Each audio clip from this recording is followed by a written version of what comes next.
I'm all for simplicity, minimalism, and living with less. We all love saving money, right? But sometimes being too frugal can backfire in terms of cost or well-being. So today I'm sharing 21 expensive things that are absolutely worth every penny. And these are not just fancy splurges. All items on this list have generally improved the quality of my life. Sofa. I love a good sofa. I'm really happy with the one I'm sitting next to right now. I tried extreme minimalism for a week, and a comfortable sofa was one thing I really missed. My minimalist journey started in my old apartment when I replaced the old saggy sofa that came with my furnished apartment with a new one. You may have seen that in my older videos. What I didn't tell you was that although it looked nice, it was actually quite uncomfortable to sit on because I had gone for a cheap sofa. When my girlfriend and I moved in together, we decided to get a comfortable sofa that we both love. So we went to a bunch of different stores, tried out many different sofas, and it just so happened that the very first sofa we tried was the one we liked the best. So we went back to the store and ordered it.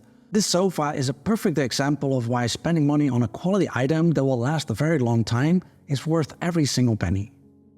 Healthy food. I once heard a nutritionist say that you can have many problems in your life, but when you struggle with your health, you only have one problem. That's why I want to take care of my body. The things that I could get away with in my 20s, I can't get away with as easily now that I'm in my 40s.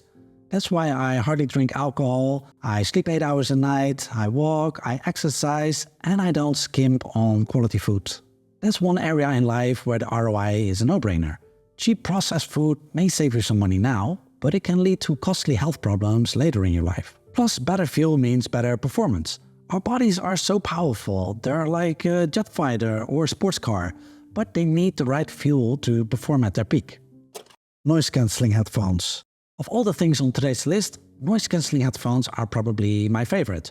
Now these are a pair of Sony's. I'm not going to mention the model because it's just a bunch of letters and numbers, but they're such a pleasure to have on in noisy environments like airplanes, or also busy work environments where a lot of people are on calls. Now, for example, I am recording this video while there's a lot of construction going on the street. It's kind of driving me nuts, and I wish I could just put on these headphones right now, block out that sound, and just deliver my entire script to the camera like this. Unfortunately, I worry that's gonna look a bit weird, even though I've now explained why I do it, so I'm gonna try it without these headphones. But if I hadn't been recording, I would definitely have put on these headphones, and it would just have made my work so much easier. They're comfortable, the sound quality is great, and I love that they're cordless. They connect with Bluetooth. These headphones last up to 20 hours on a single charge. And when they're empty, charging takes no more than an hour. They help me be more productive when I'm working, relax when I'm traveling, and they also protect my hearing. For my old headphones, I often had to crank up the volume just to block out the noise around me. So these are definitely a worthwhile investment. Travel. I haven't just traveled to quite a few countries, I've actually lived abroad since 2013. And I think St. Augustine was right when he said, "The world is a book. And those who do not travel read only one page." Travel pulls you out of your bubble, out of your comfort zone. It challenges your way of thinking. It exposes you to new cultures, to the history of the world, and you come back with a different sense of yourself, of who you are. So travel is well worth the money. Standing desk.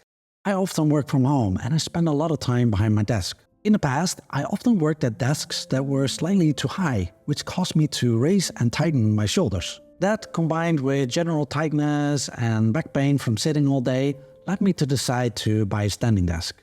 So last year, I bought the FlexiSpot Q8, and it's great. When I'm seated, I can adjust the height and save it as a preset. Then, during the day, when I feel my hips or back start to ache, I switch it up and turn it into a standing desk. It's made a huge difference, definitely worth the money. Quality coffee beans. When I was first introduced to filter coffee, I realized that the beans matter more than the coffee machine. The extraction time for filter coffee, and it doesn't have to be an AeroPress, there are many other filter brewing methods, is much longer than for espresso, and that accentuates intricate flavors, making it the best choice for single origin coffees. Right now, I'm not drinking much coffee, maybe one a week, to give my stomach a rest. I'm drinking ginger tea right now, but I do miss my daily cup of coffee. I used to easily spend $10 or even $20 on a 200-gram bag of award-winning Brazilian coffee beans. I know that's crazy to some people, but trust me, you haven't tried this Brazilian yellow bourbon coffee with hints of peach and strawberry. Dental care. When I was a teenager, my family had a bad dentist. We still talk about it till today. When I went to law school in a different city, I also needed a different dentist. When I saw that dentist, I had 8 cavities all of a sudden, and I needed a root canal even. That was traumatizing, and I kind of developed a fear for going to the dentist from that. But good dental care is important.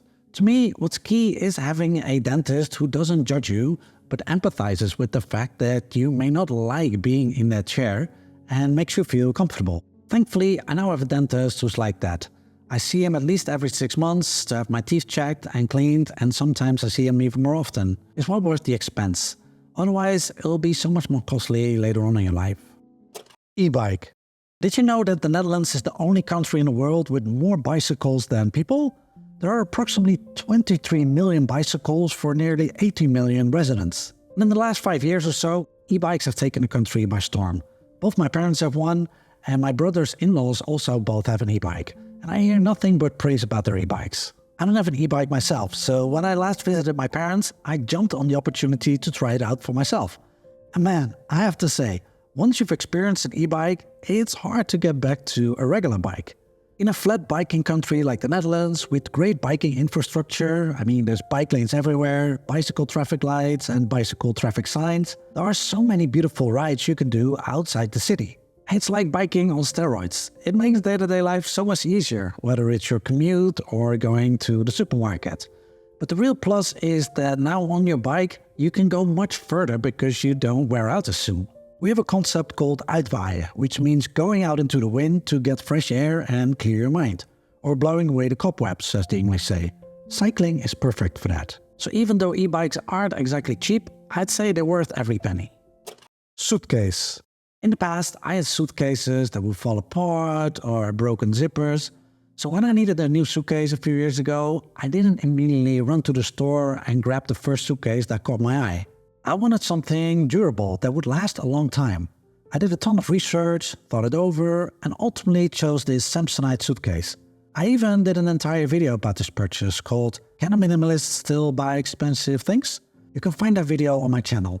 Now, 3 years later, I still stand by that purchase. I've used it several times for travel. It's light yet very sturdy, and it's big enough that my girlfriend and I can just use this one suitcase together for a short trip. I think if you're intentional about your purchasing decisions, those items stand the test of time. And that's definitely true for this suitcase. Therapy. Years ago, I met this older man who worked a lot with seniors. And he told me there were basically 2 types of seniors. On the one hand, you had the group that had a crisis in their 30s or 40s and had to really work on themselves to overcome that. And then you had the people who never did any type of self-reflection. And he said the first group of seniors were much nicer to be around. Now this is anecdotal, I don't know if there's any scientific research backing this up, but we all know that person in our lives who, when we look at their actions, we think if only they were willing to take therapy, they would make their lives and the lives of those around them so much easier. I did therapy over a decade ago because I had really bad headaches and I was trying to get to the root of what was causing them. And my girlfriend also did therapy at some point in her life. We both agreed that if the pre-therapy versions of ourselves had met, we may not have been attracted to each other because we both had profound insights in our individual therapy sessions that changed our outlook on life, what we value in a partner, and also the decisions we made after our therapy sessions. Recently, I decided to see a therapist again. I've been dealing with some anxiety lately and I want to talk about that with somebody. It may only be a few sessions, I've only had one so far, but we'll see how it goes. I'm not embarrassed to say that because I don't think going into therapy means you failed at life. If anything, it means you're owning your shit. Anyone could benefit from therapy, especially with the demands on our energy and time these days. It's about looking at your own actions and thoughts and taking responsibility for them, instead of blaming others or external circumstances. Now, therapy isn't cheap, but it's well worth the money. By the way, if you can relate to this, I read a newsletter about how to bring more calm into your life and live with more intention. There's a sign-up link in the description below. Co-working membership. Working from home is great, but it can also make your world very small, and it can be lonely. So that's why I sometimes like to work from a co-working space. A co-working space is great for networking. It's easy to meet new people who are often very interesting and working on cool projects. I also find it's easy to focus in a co-working space.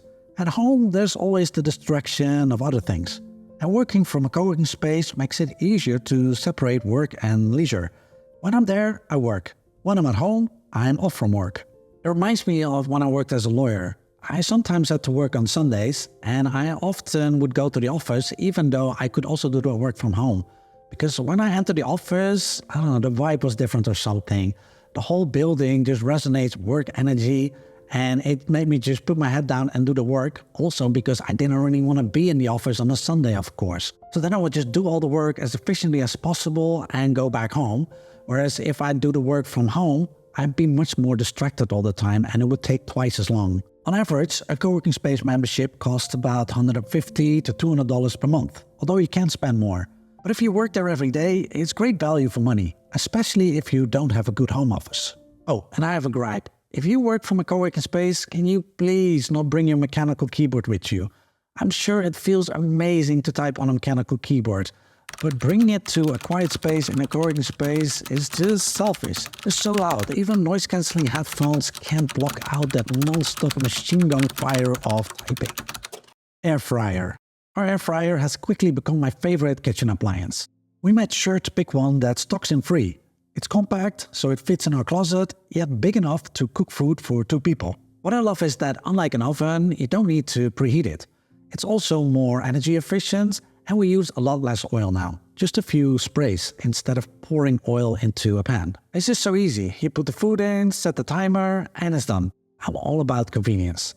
That's why an air fryer is a great investment. LASIK surgery. So I had LASIK surgery in 2012. A few years before that, I finally had to admit that I needed help with my eyes. I had trouble reading signs or text that was far away from me, which was difficult, for instance, when I was driving a car. I couldn't really see on time if I needed to take this exit or not. And I also would squint my eyes. So that gave me headaches at times. When I visited the optician, my prescription was -150 on my left eye and -2 on my right eye. So I needed glasses. But I hated wearing glasses. I didn't put any effort into picking out a nice frame.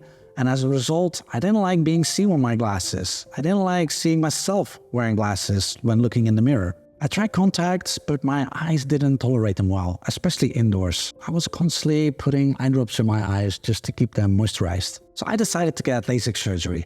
It was stupid expensive, around 4,000 euros. At that time, LASIK surgery wasn't as common and I didn't know anyone who had done it. So I was scared. I really didn't want to lose my eyesight. So I didn't want to go for any, LASIK surgery discounters. I actually went for the most expensive clinic that I could find because I didn't want to take any chances with my eyes. They did tell me that LASIK surgery wouldn't prevent me from needing reading glasses later in my life. And that turned out to be true. Last year, I finally had to buy my first pair of reading glasses. Thankfully, I changed my perspective on wearing glasses. Now I really don't mind anymore. And I kind of like this frame actually. Gives me a bit of Matt Diavella vibe, I feel. Good mattress. We spend 1/3 of our lives sleeping, so it's important to sleep on a good mattress. I learned that the hard way, literally. Years ago, I slept on such a hard mattress that I sometimes had to do cat-cow yoga poses in the morning just to soften my spine. When we moved in together, we wanted a mattress that was both comfortable and not too hot, because I get hot easily at night. So we did a lot of research and we found this mattress online that seemed to tick all the boxes. But after sleeping on it for a few nights, we realized it wasn't as soft as we had hoped. But we figured, we'll adjust to it over time and hopefully the mattress will also soften up more. It didn't. To sleep on a softer surface, we had to spend extra money on a topper, and it took a few tries for us to find one that we both slept well on. So if we could do it again, we probably would not buy the mattress online, but go to a bunch of different mattress stores, similar to what we did with the sofa, and just try many mattresses until we find one that feels the most comfortable and then order that one. Massage gun. When I lived in Thailand years ago, massages were ridiculously cheap, like 200 baht, which is about $6 for 1 hour. So I would sometimes get a massage every single week. Back in Europe, massages are easily 10 times more expensive, so I hardly get them. Then last year, I was in a shop and I pretty randomly tried this massage gun that they had there, and it felt great. I did my research, and the one that seemed the best value for money was the Bob & Brad D6 Pro. It cost me around $250 and comes with a bunch of different attachments. A soft pad for sensitive areas and harder ones for pinpointing small muscle groups. I love using it after a workout, especially for my legs. I've already gotten more than what I paid for in terms of money that I didn't spend on actual massages. Online courses. I've taken many online courses and I've learned so much from them. Benjamin Franklin said that an investment in knowledge pays the best interest. And that's so true. Unlike books, blog posts, or even YouTube videos, online courses offer a clear roadmap, a step-by-step path to mastering a new skill. The best courses also provide accountability and have an active community of like-minded students. I've met some really interesting people through online courses. Right now, I'm taking a course on how to be more confident in front of the camera. I script most of my videos, but I'd love to be able to freestyle more of bullet points. I feel I have real room for improvement there. And in November last year, I took Gabe Bolt's course, The 5-Hour YouTuber. I've been on YouTube for a few years, but I hadn't published anything for 10 months, and I wanted to learn from someone who was doing well in my niche. For many beginners in the course, learning how to pick a niche, the importance of title and thumbnail, how to speak in front of the camera, and how to structure and edit your video, those lessons were super helpful to them. But as someone who had already made a lot of YouTube videos, for someone like me, it was more important to have direct access to someone like Gabe, who turns out to be just a regular person like you and me. I also realized from taking the 5-Hour YouTuber that I'm way too much of a perfectionist. Few things really matter. You don't have to be a master of every aspect of the business. For example, Gabe outsources most of his video editing now, but when he edits, he just uses iMovie. Yes, I am editing on iMovie. I just find that the fastest way when I'm not doing in-depth stuff.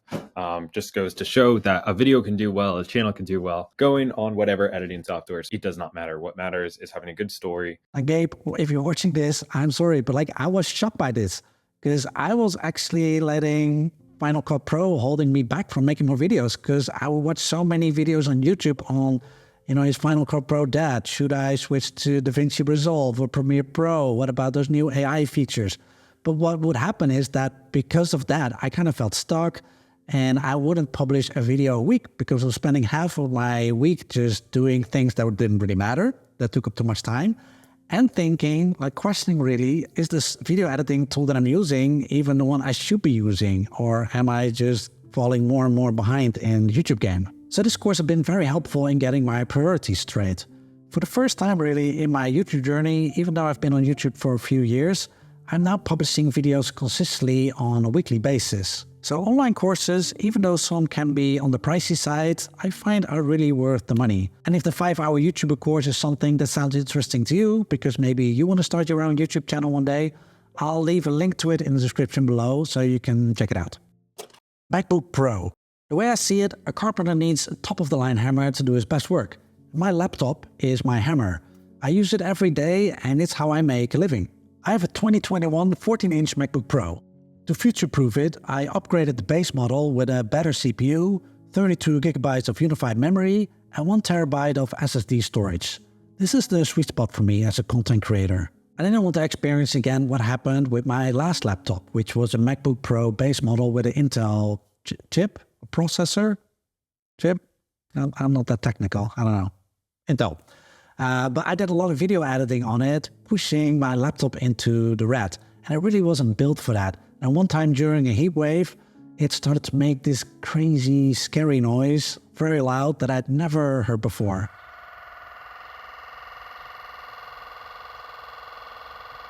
So I brought it in for repair and it seemed fixed when I got it back, but then that noise quickly returned. That hasn't happened once with the MacBook I work on now. It's actually super quiet, even when the fans are on. This laptop is an absolute beast of a machine. I'm so happy with it. It cost me an arm and a leg, but 3 years later, it's still as lightning fast as it was on day one. It's definitely worth the money. Living in a nice neighborhood.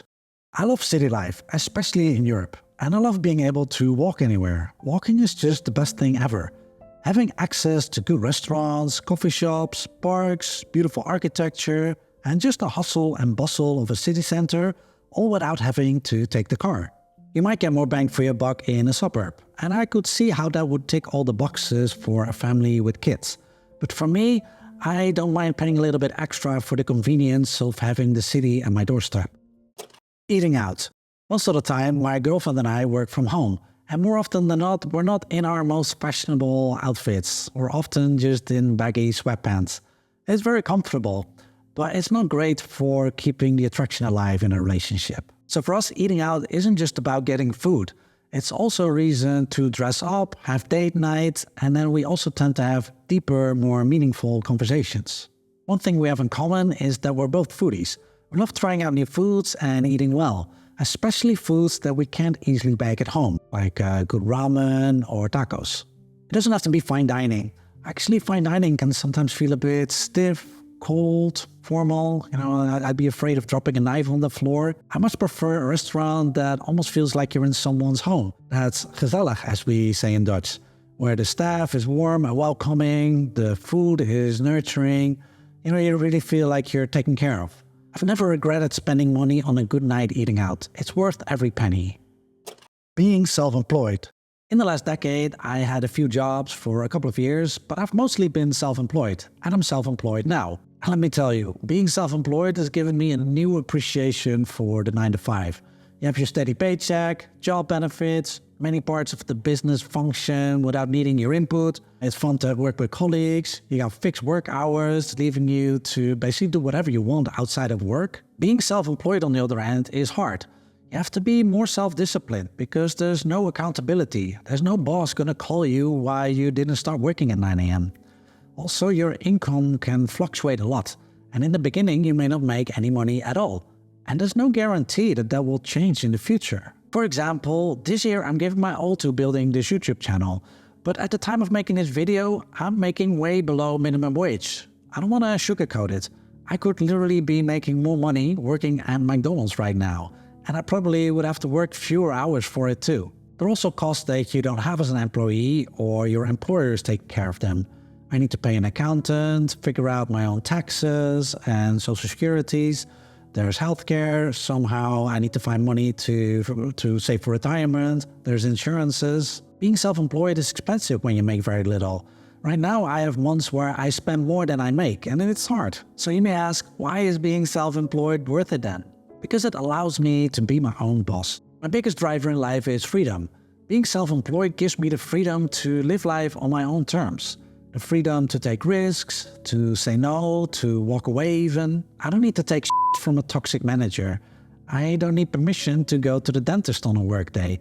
And I can take the Tuesday afternoon off if I have brain fog and I just want to go for a walk to clear my head. Being self-employed also builds character. I wear 10 different hats in my business. And if I don't do it, or hopefully when I can afford it later, outsource that work, it doesn't get done. In past jobs, I had colleagues who took for granted how the business operates and only focused on what was wrong. They'd always find things to complain about. They didn't get paid enough, the lunch wasn't good, the work was boring, they gossip, they cut corners, and at 4:30 p.m. they're already closing everything up. And I may have done some of these things myself at times. But now that I'm self-employed, I'm much more appreciative of all the hard work that goes into running and owning a business, and the risks and responsibilities that come with that. What keeps me motivated is that if you do well as a business owner, the upside is yours. And that's a dream, making money doing something you love. And if you're successful, that could be a lot more money than you could make in a job. E-reader. In the 90s, I had a Sony Discman. It was big, you couldn't even put it in your pocket. And I also had a CD holder case, so I wouldn't have to listen to What's the Story Morning Glory on repeat, although I could. So those two things took up a lot of space. When I got an iPod, it was amazing. It could fit more music than I could possibly imagine, and it was so small I could fit it easily in my pocket. Now you have Spotify and smartphones, but at that time, this was such a game changer. My e-reader did the same for me when it came to books. I can access countless titles without needing to visit a bookstore or wait for a delivery. And most importantly, when I'm done, ebooks don't take up space. So I can keep my living space clean and minimal. So my e-reader is worth every penny I spent on it. There are also a bunch of inexpensive things I bought that are totally worth the money. I made a separate video about them, which you can watch by clicking on the screen. So thanks for watching, and I hope to see you in the next one. Take care, bye bye.